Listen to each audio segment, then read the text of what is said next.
organisé chez vous. C'est notre séquence Où va le web, un clin d'œil quotidien sur ces futurs possibles d'Internet. Et aujourd'hui, je vous propose d'écouter Comme du bois nous parler de l'émergence, donc déjà d'un darkverse qui inquiète évidemment les experts.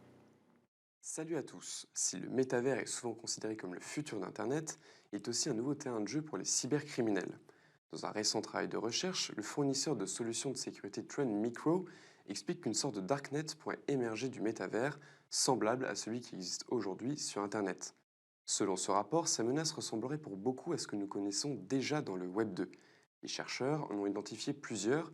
L'une d'entre elles concerne les NFT, qui pourraient être la cible d'attaques de type hameçonnage ou rançon logiciel, par exemple, de plus en plus ciblées à mesure qu'elles deviendront une ressource importante du métavers.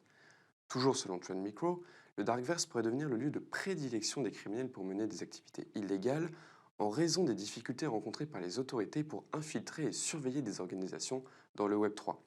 Les chercheurs craignent aussi que les biens immobiliers du métavers et les NFT offrent aux criminels un moyen supplémentaire de blanchir leur argent. Le Darkverse pourrait aussi représenter un nouvel outil de désinformation et de propagande. Plus généralement, la notion de vie privée pourrait être reconsidérée car les opérateurs d'environnements virtualisés auront une visibilité sans précédent sur les actions des utilisateurs.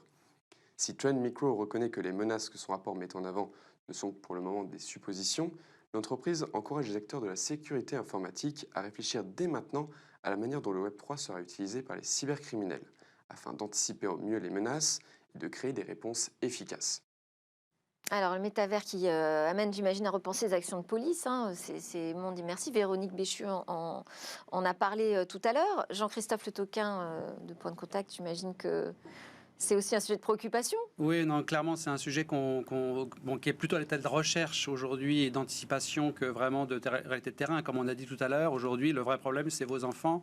Aujourd'hui, là, tout de suite, qui ont entre 10 et 15 ans, occupez-vous de savoir si ils n'échangent pas des nudes avec leurs copains. Donc ça, c'est 1 million de fois plus important que le métaverse. Ceci dit, voilà, la technologie peut arriver toujours plus vite qu'on l'attend. Et aujourd'hui, si vous voulez, les services de métaverse qui sont opérationnels, qui sont vraiment délivrés, ne posent pas des problématiques de risque extrêmement élevées. Les entreprises sont hyper prudentes. Je parle des grands acteurs. Donc oui, c'est un phénomène à regarder de près. Mais en vrai, si vous êtes parent de jeunes enfants, c'est déjà... voilà, parler à vos enfants, c'est vraiment l'urgence.